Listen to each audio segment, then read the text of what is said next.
Hello friends, सी programming सीखने की इस सीरीज में आज हम देख रहे हैं यहाँ पे जो सीरीज दी गई है उसके एन टर्म का सम कैसे कैलकुलेट करें।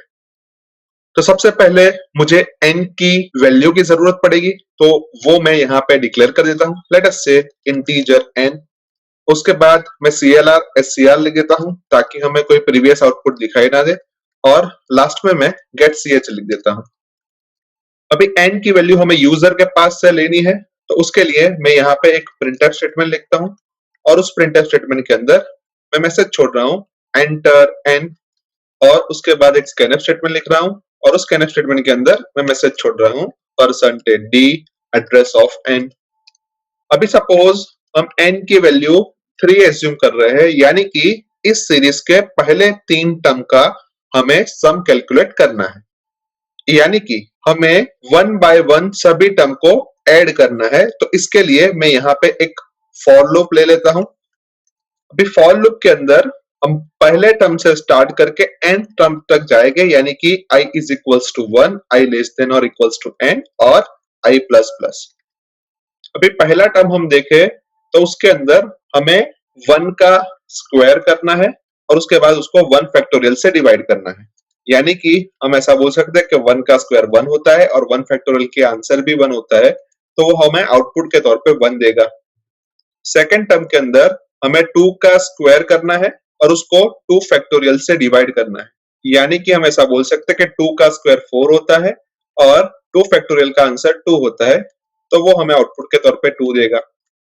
उसके बाद थर्ड टर्म के अंदर हमें 3 का स्क्वायर करना है और उसको हमें 3 फैक्टोरियल से डिवाइड करना है, यानी कि हम ऐसा बोल सकते हैं कि 3 का स्क्वायर 9 होता है और 3 फैक्टोरियल का आंसर 6 होता है, यानी कि ये हमें 1.5 आंसर देगा। अभी यहाँ पे हम ध्यान से देखें तो हमें हर एक बार जो भी हमारी आई की वैल्यू है उसका फैक्टोरियल फाइंड करना है। और हम फैक्टोरियल का लॉजिक देखें तो सपोज हमें n फैक्टोरियल फाइंड करना है, तो n फैक्टोरियल और कुछ नहीं लेकिन n into n minus 1 into n minus 2 up to 1, यानी कि अभी मुझे 3 फैक्टोरियल फाइंड करना है, तो 3 फैक्टोरियल और कुछ नहीं लेकिन 3 इंटू 2 इंटू 1 है। 2 फैक्टोरियल फाइंड करना है, तो 2 फैक्टोरियल और कुछ नहीं लेकिन 2 इंटू 1 है, और 1 फैक्टोरियल मुझे फाइंड करना है, तो 1 फैक्टोरियल और कुछ नहीं लेकिन 1 है, यानी कि हमें फैक्टोरियल फाइंड करने के लिए भी एक लूप चलाना पड़ेगा। तो यहाँ पे मैं एक लूप ले लेता हूं, लेट अस से फॉर लूप। अभी सपोज जब हम फर्स्ट टाइम लूप के अंदर आएंगे उस वक्त i की वैल्यू 1 होगी, यानी कि हमें और कुछ नहीं करना लेकिन i का स्क्वायर करना है और उसको हमें i फैक्टोरियल से डिवाइड करना है।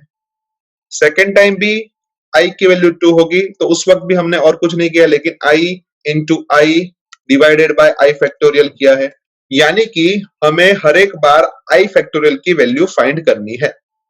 अभी कोई भी नंबर का फैक्टोरियल फाइंड करने के लिए हम मल्टीप्लिकेशन उस नंबर से स्टार्ट करते हैं, यानी कि हम ऐसा बोल सकते हैं कि यहाँ पे हमें i का फैक्टोरियल फाइंड करना है, तो हम सिंपली ऐसा लिखते हैं कि j is equals to i, और हम वो मल्टीप्लिकेशन 1 तक करेंगे, यानी कि j greater than equals to 1, और हर एक बार j की वैल्यू में एक एक का डिक्रीमेंट होगा, यानी कि j माइनस माइनस। अभी सपोज हमें 3 फैक्टोरियल फाइंड करना है, तो सबसे पहले हम 3 को मल्टीप्लाई करेंगे, यानी कि हम ऐसा बोल सकते हैं कि यहाँ पे हमारा आंसर 3 रहेगा। उसके बाद सेकेंड टाइम हम 3 को 2 से मल्टीप्लाई करेंगे, यानी कि हमारा आंसर 6 बनेगा। और थर्ड टाइम हम ऐसा बोल सकते हैं कि 6 को हम 1 से मल्टीप्लाई करेंगे तो हमारा आंसर 6 रहेगा। यानी यहाँ पे हम ध्यान से देखें तो हमने यहाँ पे और कुछ नहीं किया लेकिन हमारी जो भी पुरानी मल्टीप्लिकेशन की वैल्यू थी वो मल्टीप्लिकेशन की वैल्यू के साथ नई जो हमारी j की वैल्यू है उसको हमने मल्टीप्लाई किया। अभी फर्स्ट केस में भी हम ऐसा कर देते हैं कि जहां पे हमारे पास पुरानी कोई वैल्यू नहीं थी, यानी हम ऐसा बोल सकते हैं कि हमें आउटपुट के तौर पे तो 3 ही चाहिए, तो 3 को हम 1 से मल्टीप्लाई करेंगे तो 1 इंटू 3 हमारा आउटपुट 3 देके देगा, यानी कि हम ऐसा बोल सकते हैं कि हमारी जो भी पुरानी वैल्यू है उसको हमने 1 एज्यूम कर लिया और फिर उसमें j की वैल्यू को मल्टीप्लाई किया और जो भी आंसर आता है वो आंसर को हमने फिर से हमारे मल्टीप्लिकेशन के अंदर स्टोर कर दिया। यानी कि हम सिंपली यहां पे लिख देते हैं कि fact is equals to fact into J, और जो भी हमारी फैक्ट की वैल्यू है उस फैक्ट की वैल्यू को हम 1 से इनिशियलाइज कर देते हैं। यानी कि यहाँ पे जो हमें फैक्ट की वैल्यू मिलेगी वो और कुछ नहीं लेकिन हमारा आई फैक्टोरियल होगा।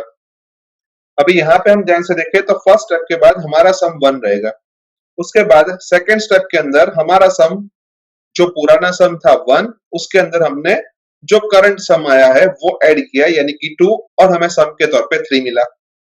थर्ड टर्म के वक्त हमारे पुराने आंसर की वैल्यू 3 थी और उसके अंदर हमने नया जो आंसर हमारा आया 1.5 उसको ऐड किया और हमें सम की वैल्यू 4.5 मिली।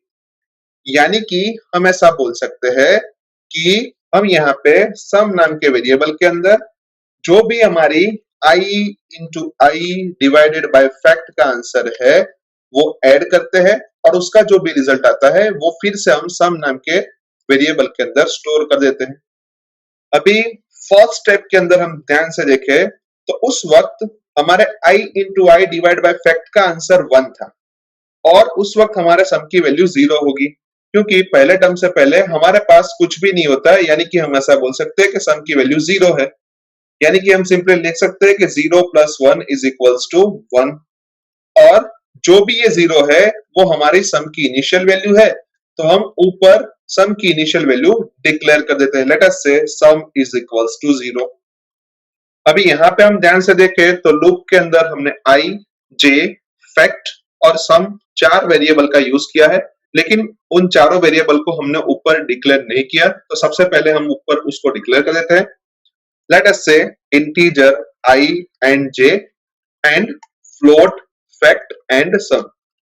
अभी सम को हमने फ्लोट के तौर पे इसी वजह से डिक्लेयर किया क्योंकि हम अगर ध्यान से देखें तो हमें आंसर जो भी मिल रहा है वो आंसर डेसिमल पॉइंट वाला है, यानी कि हमें उसको स्टोर करवाने के लिए फ्लोट या डबल की जरूरत पड़ेगी, और 7 फैक्टोरियल तक की वैल्यू ही इंटीजर के अंदर स्टोर होती है।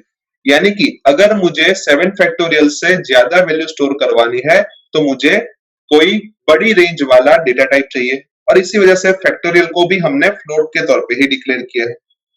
अभी लूप के बाहर हम सम की वैल्यू को प्रिंट करवा देते हैं और चेक करते हैं कि हमें आंसर के तौर पे सही आउटपुट मिल रहा है या नहीं। तो उसके लिए मैं एक प्रिंटफ स्टेटमेंट लिखता हूं और उस प्रिंटफ स्टेटमेंट के अंदर मैं लिख रहा हूं sum is equals to percentage 0.4f, और 0.4f की जो भी वैल्यू है वो सम की वैल्यू से रिप्लेस हो जाएगी। अभी यहाँ पे हम ध्यान से देखें तो हमारे प्रोग्राम का पूरा लॉजिक बन चुका है। तो सबसे पहले प्रोग्राम को सेव कर देते हैं, उसके बाद प्रोग्राम को कंपाइल करते हैं।